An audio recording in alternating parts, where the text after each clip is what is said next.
여러분 안녕하십니까? 뉴스투데이 제주입니다. 이번 총선에서 제주시 갑 선거구에 출마한 새누리당 양치석 후보가 일부 재산을 신고하지 않은 것으로 드러나 논란이 일고 있습니다. 양 후보는 단순한 실수라며 해명했지만 더불어민주당은 부동산 투기 의혹까지 있다며 총공세에 나섰습니다. 김찬영 기자의 보도입니다. 새누리당 양치석 후보 집과 붙어있는 토지 220제곱미터. 양치석 후보는 이 땅을 지난 2012년 5,600만 원에 샀지만 후보 등록과 함께 공개된 재산 내역에는 포함되지 않았습니다. 더불어민주당은 양 후보가 재산을 허위로 신고했다며 이의를 제기했고 결국 선관위는 재산 내역이 거짓이라고 공표했습니다. 선관위는 이 밖에도 양 후보가 공무원 연금과 부인의 대출금 등도 신고하지 않았다며 조사 중이라고 밝혔습니다. TV토론회에서도 이 문제가 쟁점으로 떠오르자 양치석 후보는 신고 과정에서의 단순한 실수였다고 해명했습니다. 집의 앞마당입니다. 도로명 주소를 하면서 재산을 파악하다 보니까 공직자 시설에 등록된 재산입니다. 그래서 단순 실수로 이루어진 일이기 때문에. 좋습니다. 하지만 야당 후보들은 고위 공직자 출신으로서 도덕성에 문제가 있다며 일제히 공세를 펼쳤습니다. 부모님 이 남탓하지 마시고요. 자꾸 실무자가 실수했다 이렇게 하지만 공직자였지 않습니까? 법을 집행하는 사람이었죠. 그렇게 무책임하게 남탓하지. 양 후보님 이번에 재산 신고 누락 과정에서 나왔던 집 보니까요. 집담이 자연석으로 이렇게 둘러싸여 있더라고요. 어디서 나왔는지 잘 모르겠는데 고위공직자 지도층들부터가 솔선수범하는. 더불어민주당은 양 후보가 이 땅을 사면서 다운 계약서를 쓰고 도시계획선 주변에도 부동산 투기를 했다는 의혹을 제기했습니다. 이에 대해 양치석 후보는 실제로 싼값에 땅을 샀고 도시계획 관련 부서에 근무한 적이 없어 관련 정보를 알지 못했다며 해명했습니다. MBC 뉴스 김찬년입니다. 제주 MBC가 제주 지역 주요 현안들에 대한 총선 후보들의 입장을 물어봤습니다. 첫 순서로 제주시 을 선거구를 박주연 기자가 보도합니다. 서귀포시 성산읍으로 입지가 결정된 뒤에도 주민 반발이 가라앉지 않고 있는 제2공항. 앞으로 어떻게 해야 되겠냐고 묻자 새누리당 부상일 후보는 현행대로 추진해야 한다고 밝혔습니다. 그래서 입지를 재선정해서 걸리는 시간을 고려할 때 입지 재선정은 좀 어렵겠다. 다만 지금 실행 계획을 구체적으로 어떻게 잡을 것인지 이제 논의를 해야 되기 때문에 그 과정에 주민들이 원하는 내용들을 충분히 담아야 되고. 더불어민주당 오영훈 후보는 주민 수용성에 대한 논의가 우선이라는 입장입니다. 충분히 이해와 또 어떤 설명을 좀 드리고 그러는 가운데 주민이 이해와 동의를 구하는 가운데 이제 정책이 추진될 수 있도록 그런 역할들이 필요할 것 같고요. 또 그런 과정에서 지원 입법과 관련된 내용도. 국민의당 오수용 후보는 예비 타당성 조사 결과를 근거로 적절성을 검증하자고 제안했습니다. 밀실에서 주민들의 의사가 철저히 배제된 채 중앙정부가 일방적으로 결정을 한 거죠. 이번이 이제 예정지에 불과한 것이고 이가 확정할지 말지는 결국에는 타당성 조사 이후에 최종적으로 결정이 됩니다. 서귀포시 예래동 휴양형 주거단지 공사 재개를 위한 특별법 개정에 대해 부상일 후보는 찬성했지만 오영훈 후보와 오수용 후보는 반대했습니다. 제주 헬스케어타운의 중국 녹지그룹이 추진하는 영리병원에 대해서도 부상일 후보는 찬성했지만 오영훈 후보와 오수용 후보는 반대했습니다. 제주 지역 행정구조에 대해 부상일 후보는 현행제도 유지, 오영훈 후보는 다양한 모형 논의, 오수용 후보는 행정시장 직선제가 바람직하다고 밝혔습니다. 새 후보는 4.3 사건 희생자에 대한 사실 조사에 대해서는 모두 반대했습니다. MBC 뉴스 박주연입니다. 더불어민주당 제주도당이 선거대책위원회를 꾸리고 본격적인 선거운동에 들어갔습니다. 김우남 국회의원이 총괄 선대대책위원장을 맡았으며 박희수 문대림 전 도의회의장, 고희범 전 도당위원장 등이 상임선대위원장에 선임됐습니다. 선대위는 중앙당 전략에 맞춰 이번 총선에서 경제 심판론을 내걸고 표심 공략에 나선다는 계획입니다. 최근 중국인 관광객들이 들면서 이들을 노린 불법 영업행위도 기승을 부리고 있습니다. 화장품 샘플을 돈을 받고 팔거나 자가용 승용차로 관광객을 안내한 업자들이 무더기로 적발됐습니다. 이소현 기자입니다. 화장품 매장 진열대에 정품의 4분의 1 크기인 샘플들이 놓여 있습니다. 상자에는 한국어로 증정용이라고 표시가 돼 있지만 중국어로 된 가격표가 붙여져 있습니다. 샘플을 판매한 곳은 중국인들이 많이 찾는 바오젠 거리의 일부 매장들. 유명 상표의 화장품 샘플을 3-4개씩 묶어 8,000원에서 10,000원씩 받고 팔다 자치경찰단에 적발됐습니다. 왜냐면 그 메르스 때문에 재고가 좀 많이 쌓였어요. 어려워서 그렇게 상황이 그렇게 된 거지. 그리고 화장품 샘플은 성분이나 제조일자 표시가 없어 내용물이 변질될 수 있기 때문에 판매가 금지됐습니다. 我觉得不应该卖这个东西，这个赠品是我们消费者应该有的那个权利，对吧？ 화장품뿐만 아니라 도내 관광업계 곳곳에서 이 중국인들을 대상으로 한 비양심적인 영업행위들이 이루어지고 있습니다. 자가용 승용차로 중국인들을 태우고 다닌 관광통역 안내사와 인터넷으로 관광객을 모집한 무등록 여행업자도 적발됐습니다. 개별 관광 내지는 저가 상품을 이용해서 제주를 찾는 경우가 많은데 그러한 허점을 이용해서 지금 불법 행위가 이루어진다고 보고 있습니다. 제주를 찾는 외국인 관광객은 300만 명을 넘어섰지만 일부 업주들의 상술에 제주 관광의 이미지가 흐려지고 있습니다. MBC 뉴스 이소연입니다. 제주도 의회가 해군에게 강정마을 주민들에 대한 구상권 청구를 철회하라고 요구했습니다. 도의회는 성명을 통해 구상권 청구가 새로운 갈등을 유발할 수 있는 중차대한 사안이며 법적인 소송을 통해 모든 문제를 해결하겠다는 발상은 용납될 수 없다고 밝혔습니다. 해군기지 건설을 둘러싼 지난날의 갈등에 종지부를 찍고 국가 안보와 평화 번영의 길에서 민과 군이 아름다운 동행이 될 수 있기를 희망한다고도 밝혔습니다. 크루즈 여객선을 타고 온 일본인 관광객들이 제주 4.3 사건 유적지 관광에 나섰습니다. 4.3을 해외에도 알리는 계기가 될 수 있을지 주목됩니다. 김항섭 기자입니다. 일본인 관광객들이 4.3 평화공원을 찾았습니다. 해설사의 말에 고개를 끄덕이며 수첩에 필기를 하는 모습이 사뭇 진지해 보입니다. 일본인들에게는 다소 낯선 역사지만 비극이 되풀이돼서는 안 된다며 입을 모았습니다. 제주도だけじゃなくてね、世界の至るところで起きる可能性のある悲劇だし、やっぱりしっかりとこれは僕たちは記憶して世界中の人が知らなければいけない事件だと改めて思いました。 일본인 관광객들은 4.3 유적지를 방문해 제주의 아픈 역사를 직접 보고 느끼는 시간을 가졌습니다. 이들은 일본의 시민단체가 운영하는 세계 일주 크루즈인 피스보트를 타고 제주에 왔습니다. 1980년대 일본에서 역사 교과서 왜곡 논란이 일자 진짜 역사를 목격하고 과거를 반성하자면서 시작된 여행 프로그램입니다.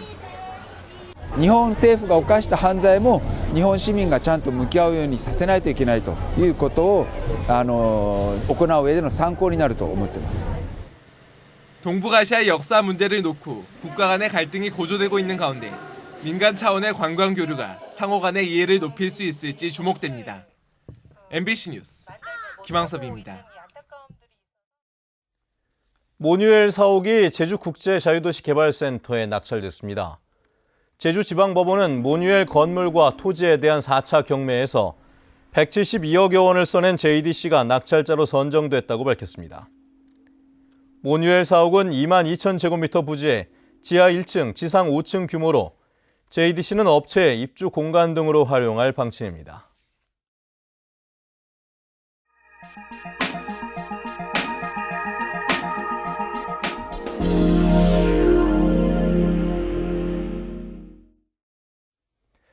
감초는 한약재뿐만 아니라 식용과 미용 등 거의 모든 분야의 재료로 쓰이고 있습니다. 문제는 국내 소비량의 대부분을 중국산에 의존하고 있다는 점인데요. 이 구조를 근본적으로 바꿀 신품종 감초가 등장했다고 합니다. 충주 MBC 임용순 기자입니다. 제천의 한 농지에서 정식 1년여 만에 감초가 수확되고 있습니다. 제천에서는 국내산 감초 300톤 가운데 80% 정도가 생산되고 있습니다. 하지만 전체 감초 소비량에서 국내산은 5%에 그치고 있고 나머지 95%를 중국산에 의존하고 있는 실정입니다. 국내산이 물량과 가격 면에서 중국산보다 경쟁력이 떨어지는 겁니다. 이런 상황에서 농촌진흥청 원예특작과학원이 수년간의 연구를 거쳐 내놓은 신품종이 주목을 받고 있습니다. 원감으로 이름 붙여진 이 감초는 기존 품종보다 수확량은 2배 이상 많고 주요 성분인 글리시리진산 함량은 기준치보다 60% 정도 높은 것으로 검증됐습니다. 수량과 성분 함량이 아주 우수하게 나타났고요. 그리고 기존 재배하는 것보다 병이나 쓰러짐, 도복이 아주 강한 품종이 되겠습니다. 연구원 측은 이 약초의 일반 재배 장소로 제천 지역 2곳을 선정해 실제 현장 검증에 들어갔습니다. 지난 9년간의 시험 재배를 거친 이런 신품종의 감초가 일반 밭에 심겨졌습니다. 올 가을이면은 이 품종에 대한 재배 성과를 알 수 있게 됩니다. 신품종에 대한 재배 농민들이 거는 기대는 남다릅니다. 수확량만 따라준다면은 확실하게 이제 획기적으로 우리 감초 농가가 좀 더 확대되고 또 소득도 보장이 될 것 같습니다. 수확량이 늘면 가격 경쟁력도 높아져 중국산에 충분히 대항할 수 있는 생산 기반이 마련될 수 있다는 전망이 나오고 있습니다. 감초의 당도면과 리키tin 성분 함량이 기존에 재배하는 감초와 보다 훨씬 높았을 때 우리 지역의 마요 보급이 확산될 가능성이 있다고. 수입산에 밀려 점점 생존력을 잃고 있는 국내 약초 생산 기반이 이번 신품종 감초의 등장으로 활력을 찾게 될지 관련 업계의 기대가 어느 때보다 높습니다. MBC 뉴스 임용순입니다.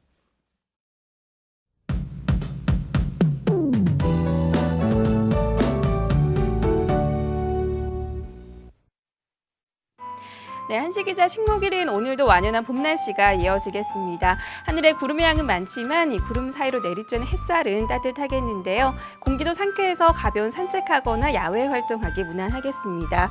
하지만 일교차가 크다는 점은 염두에 두셔야겠고요. 밤부터는 하늘이 차차 흐려져 내일 낮부터 비가 시작되겠습니다. 예상되는 비양은 40에서 100mm, 산간에는 150mm가 넘는 폭우가 쏟아지겠는데요. 해안 지역에는 남동부 지역을 중심으로 더 많은 비가 집중될 것으로 보이고요. 오후부터는 벼락이 치고 돌풍이 부는 곳이 있어 피해 없도록 주의하셔야겠습니다. 다음은 자세한 지역별 날씨입니다.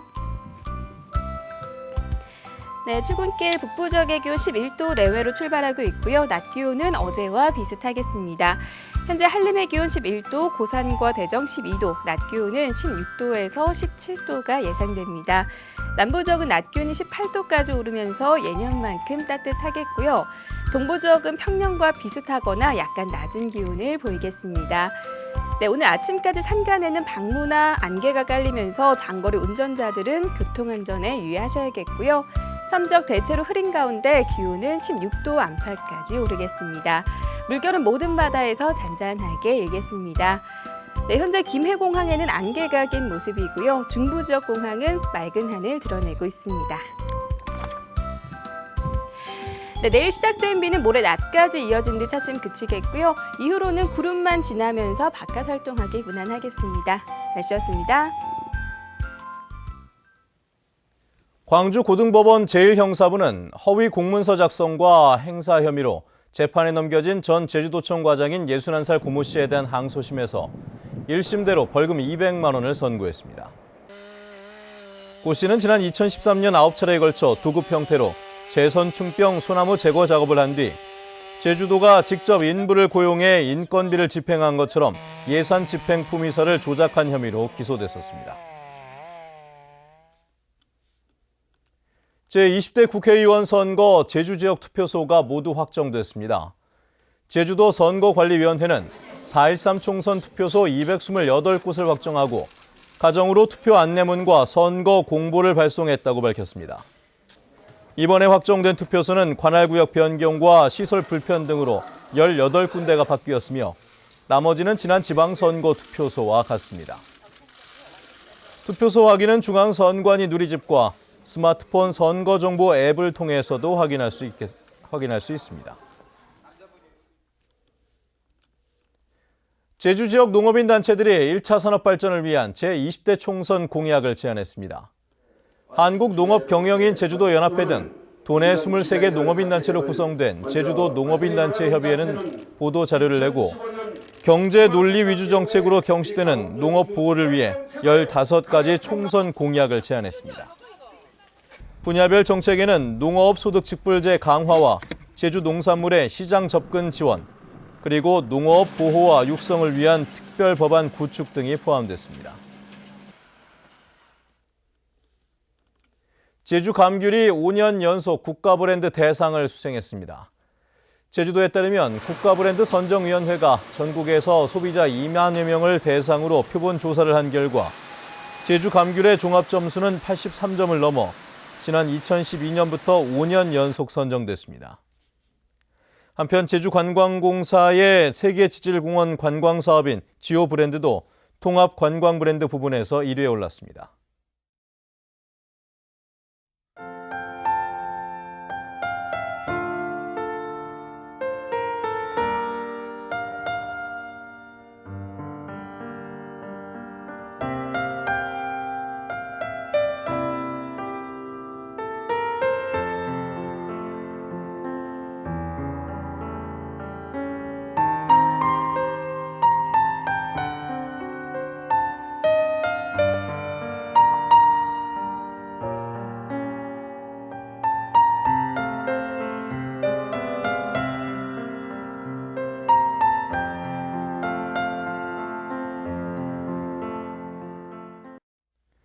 네, 뉴스투데이 제주를 마칩니다. 시청해주신 여러분 고맙습니다.